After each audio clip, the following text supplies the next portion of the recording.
estamos de volta com o nosso Boa Noite Investidor. Hoje, sexta-feira, dia 3 de agosto, como tal, fazemos um resumo do que aconteceu durante a semana aqui no exterior, do lado político, do lado da economia.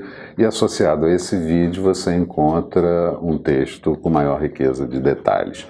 E novamente tivemos uma semana de grandes alternativas no mercado de risco, os investidores sempre focados nas disputas comerciais que ocorrem basicamente entre os Estados Unidos e a China.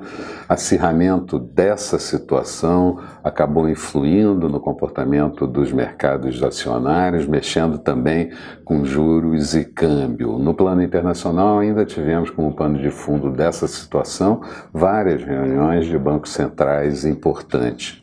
Por aqui, alguns indicadores de conjuntura foram apresentados ao longo da semana, mas os investidores ficaram atentos ao processo político em andamento.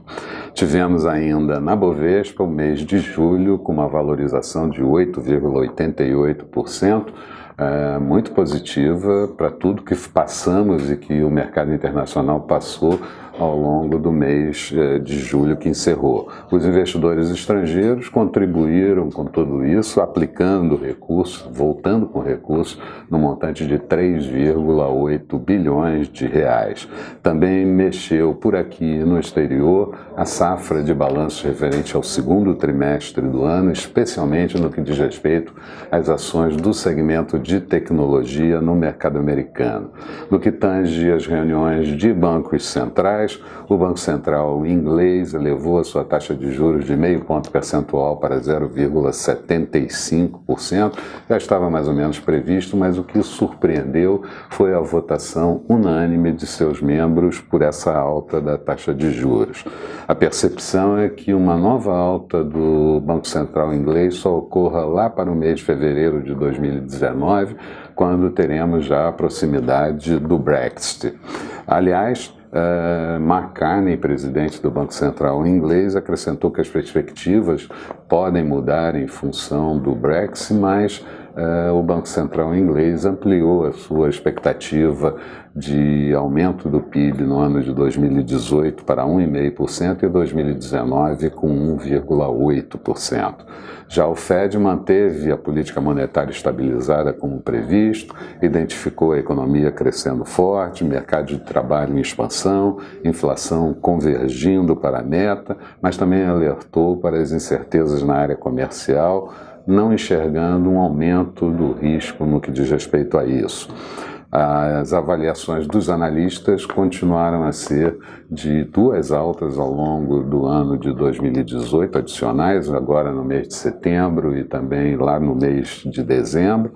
E o BOJ, o Banco Central japonês, manteve a política monetária estabilizada, mas mudou a metodologia de compra de ativos e, com isso, também acabou influenciando bastante o comportamento dos juros no mercado internacional. Apesar disso, o que mais efetivamente mexeu com os mercados foram todas as disputas comerciais entre os Estados Unidos e a China, os Estados Unidos divulgando que elevaram a tarifa em 25% para cerca de 200 bilhões de dólares em produtos importados da China, e a China, no último dia da semana, estabeleceu também sobretaxa entre 5% e 25% para 60 bilhões de dólares em produtos vindos dos Estados Unidos. Mas a provocação dos Estados Unidos é mais no sentido de fazer com que a China volte a sentar à mesa e discuta uma postura mais justa de comércio, segundo os Estados Unidos. Donald Trump e sua equipe também indicaram que podem reduzir a tributação sobre ganhos de capital, e isso pode acontecer na reforma fiscal que ele fala que fará no mês de outubro, e seus assessores também indicaram que estão muito próximos de fechar um acordo comercial com o México depois de um certo isolamento do Canadá no que diz respeito ao programa NAFTA, Estados Unidos, México e Canadá. Em termos de indicadores, na Alemanha tivemos a divulgação da inflação medida pelos preços ao consumidor no mês de julho, mostrou alta de 0,3%, e no ano a taxa é de 2 pontos percentuais. As vendas no varejo do mês de junho expandiram 1,2% e também ainda tivemos na zona do euro o PIB crescendo no segundo trimestre cerca de 0,3% e taxa anualizada de 2,1%. A taxa de desemprego na zona do euro ficou em 8,3% e a inflação medida pelo CPI, preços ao consumidor anualizada, em 2,1%. Nos Estados Unidos, na última sessão da semana, tivemos a divulgação do payroll, a criação de vagas no setor público e privado no mês de julho. Foram criadas 157 mil vagas, menor do que era previsto. A taxa de desemprego em queda para 3,9%, estava em 4%.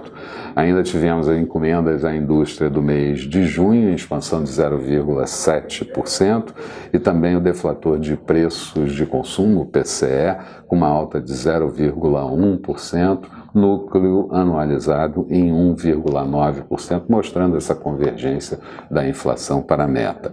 No cenário local, seguiram as negociações políticas entre os diferentes partidos, com Alckmin na semana se fortalecendo não só pelas coligações do Centrão, mas também com a escolha da vice-presidente Ana Amélia, que agrega na chapa, mas praticamente os outros candidatos não anunciaram os seus vices e continuam esperando a formação de coligações. Durante o período foi possível extrapolar que a candidatura de Ciro Gomes perdeu um pouco de tração pela atitude do PT e do PSB, e Bolsonaro e Marina continuam com um tempo muito curto de televisão em função da expressão de seus partidos, mas Marina conseguindo formar uma chapa com o Partido Verde.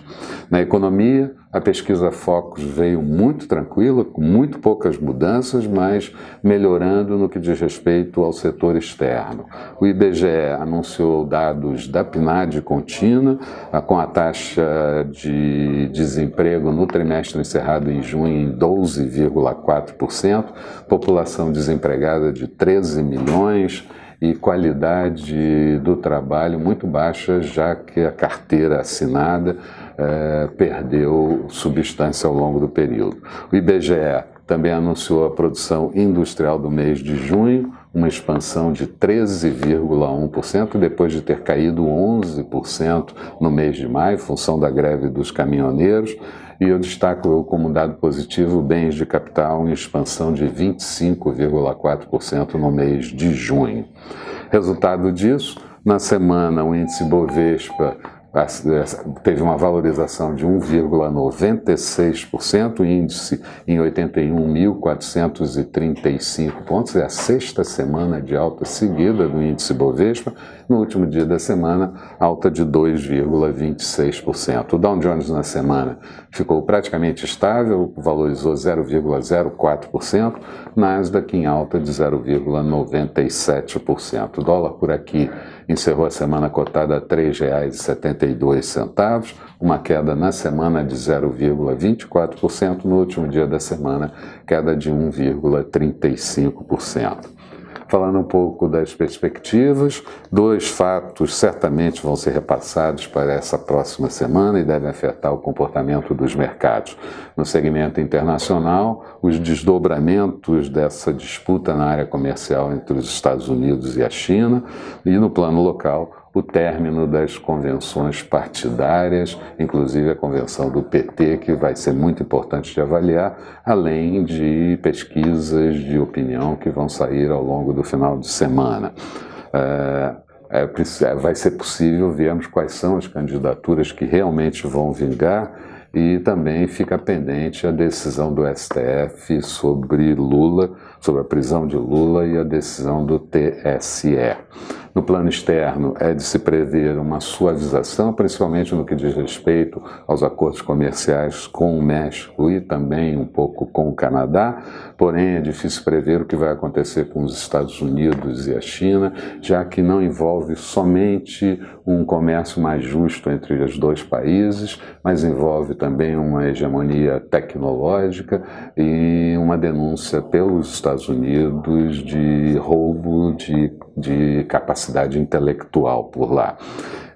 Vamos ter Também ficam para serem resolvidos pendências no que diz respeito aos Estados Unidos, de declarações muito recentes dadas pelo FBI de interferência da Rússia nas eleições, e segundo o FBI, continua a haver a possibilidade, continua a haver a intenção de interferência via redes sociais, e o que isso pode trazer de desdobramentos políticos para Donald Trump. As declarações do FBI foram muito duras, dizendo que a Rússia menospreza a democracia americana. No cenário local, vamos ter ainda resultados das pesquisas eleitorais que vão certamente mexer e vão trazer volatilidade para os mercados de risco, e já vai começar a definir uma linha de quais são os candidatos que têm potencial de figurarem num segundo turno das eleições. Do ponto de vista da análise técnica, seguimos acreditando ser possível que o mercado atinja e ultrapasse os 81.500 pontos. Hoje chegamos, inclusive, no último dia da semana, a vazar e vazar bem, mas voltamos para pouco abaixo dos 81.500 pontos, e com isso abrir um novo objetivo lá na casa dos 83.900 pontos, com algumas discussões nesse meio do caminho. Mas, de qualquer forma, a ideia é que tenhamos um quadro positivo. Só não podemos perder a faixa dos 78.500 pontos, sob pena do mercado arrefecer ainda mais. Eram essas as principais considerações que eu gostaria de fazer. Tenham todos um bom final de semana e vamos estar de volta aqui na segunda-feira bem cedo com o nosso Bom Dia Investidor. Eu conto com vocês. Até lá.